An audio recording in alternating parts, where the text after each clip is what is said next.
video, we will talk about SAP support functions. This is Hassan Mir from 02protraining.com. So this is what usually happens during and after the project. An implementation project is conducted by consultants.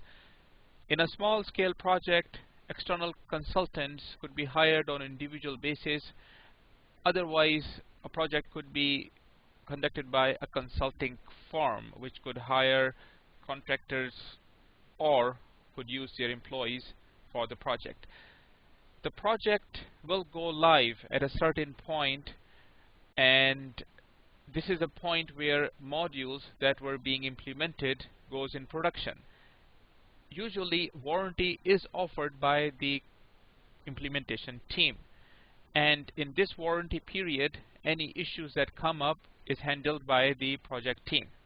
When the warranty period is about to finish, or during the warranty period, consultants start leaving because they want to find new projects. They work on contract basis. If there is a big firm behind the implementation project, then warranty will most likely be honored. But sooner or later, warranty period will expire, and then the company for which the project was implemented has to take care of the support issues, and that is what we are going to talk about. So this is the sequence. Implementation project begins, and when the system goes live, warranty period begins, and once the warranty period is over, support has to be taken care, and this is usually taken care by the company for which the project is implemented, and there is no end to this period. As long as you have the ERP product, you have to provide support. This is in general true for almost any ERP, but we will specifically talk about SAP. So you can divide SAP support functions into 4 groups: business process support, SAP functional support, SAP ABAP and interface support. You can call it SAP technical support, and then SAP basis or technology support. Before we move forward, let's take a look at the big picture so that we can relate where these support functions fit into the big picture. So this is a company that is running SAP system. Of course, SAP system is running on top of specialized machines. So we have an hardware. On top of hardware layer, we have an operating system layer like Linux, Unix, etc. On top of operating system, we have SAP software running. SAP software has to talk to a database to store data and to retrieve data, and this could be any database including Oracle, DB2, SQL Server. Now we have SAP HANA in the picture. This database is also running on top of an operating system. So there could be multiple machines taking part in this whole picture, but this is a simplified diagram. So we have SAP software up and running, talking to the database. We have users using SAP system, and these users could be in different departments. This is an enterprise level software, so obviously more than one user is using the system. These could be in hundreds as well. What are users doing on the SAP system?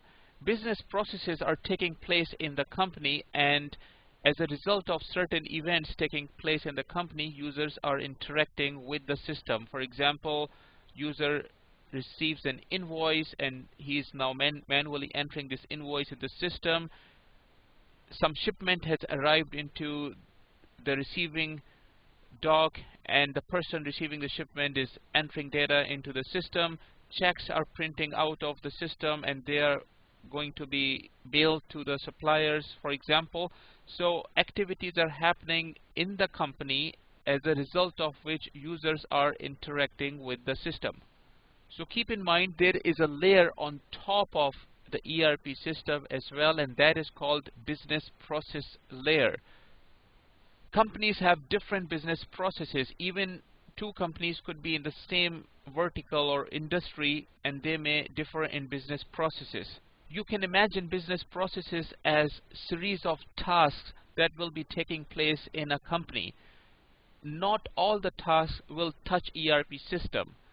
Some of the tasks will be happening outside ERP system, and ERP system will be in the picture for some of these tasks. Okay, so business processes is a layer on top of ERP system. So it is above and beyond the ERP system. However, ERP system is there to assist in business processes. During the ERP implementation, business processes are sometimes re-engineered to make them more in line with industry best practices, and the process is called business processes re-engineering. Keeping this big picture in mind, we are going to revisit the 4 groups of support functions that we just talked about, and we will see how these 4 groups touch different areas in the big picture.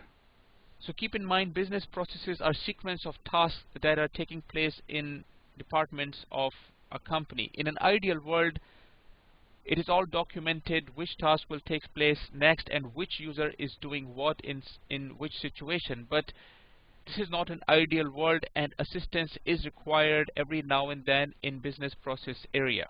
Business process support team is responsible for providing assistance in this area, and staff in this team knows ins and outs of the company. Best role is played by internal staff, so you will rarely see external consultants in this capacity. You can see in the big picture, business processes is the area above the ERP system, and it may entail tasks that are not touched by the ERP system. So business process support team will provide support for this area. Next, we will talk about SAP functional support. SAP functional support team will provide assistance in how to use the SAP software. There might be new situations that may call for assistance in how to use the software. For example, you have always been entering invoices, everything working fine. Now suddenly you want to enter a prepayment and nobody knows how to enter a prepayment. So the functional support team not only train users in how to use ERP system, they may also reconfigure the system every now and then so that it could handle new scenarios that are faced by the company. So what is the skill set required by the functional support team? Number 1, they should be knowledgeable in the ERP software itself, how to configure it, how to use it, how to troubleshoot it, etc. Not only that, but they should also have some knowledge of the business processes. Keep in mind that ERP system is catering the business processes. If the business processes changes, ERP system has to be reconfigured to handle the new processes. For example, if company decides, okay, from now on we will be also issuing electronic payments along with the manual checks, now ERP system has to be reconfigured to handle this new scenario.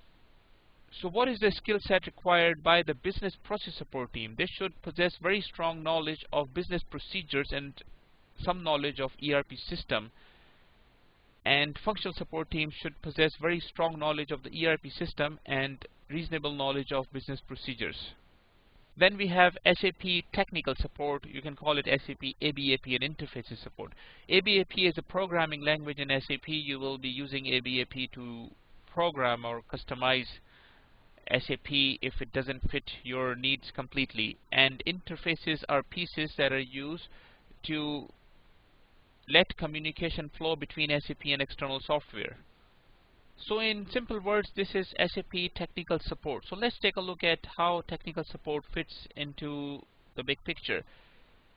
So during the SAP implementation, the team that is configuring the system tries to gather business requirements, and the team attempts to configure the ERP system such that it meets the business requirements.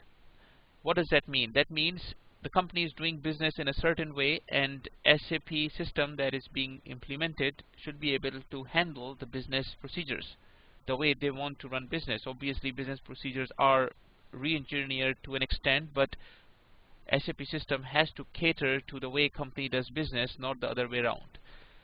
At the end of the day, there are always gaps left. Not this is true with SAP, but with any ERP software, it is not able to handle everything that company does. And these gaps are usually filled by modifying the software or by writing extensions. So the technical consultants or programmers, they go under the hood and they modify the software. Either they modify the software or they extend the software, meaning they write additional components like reports or forms or programs to meet those needs that were not taken care of before. So activities taking place in that customization or extension area are called development. So configuration is a term which is used for setting up the system without going under the hood, setting up the system using the setup screen so that system starts working for the business requirement. System is very flexible and you can control the flexibility through the setup screens. You set up the system this way, it starts working this way. You set up the system that way and it starts working that way. So all the configuration that you are doing through the setup screens is without programming, and you need functional consultants to do that, and they're experts in the configuration area. As soon as you go under the hood and you are touching programming language like ABAP and pieces like interfaces, etc., then you are entering into this development world, and then you are a technical consultant or SAP programmer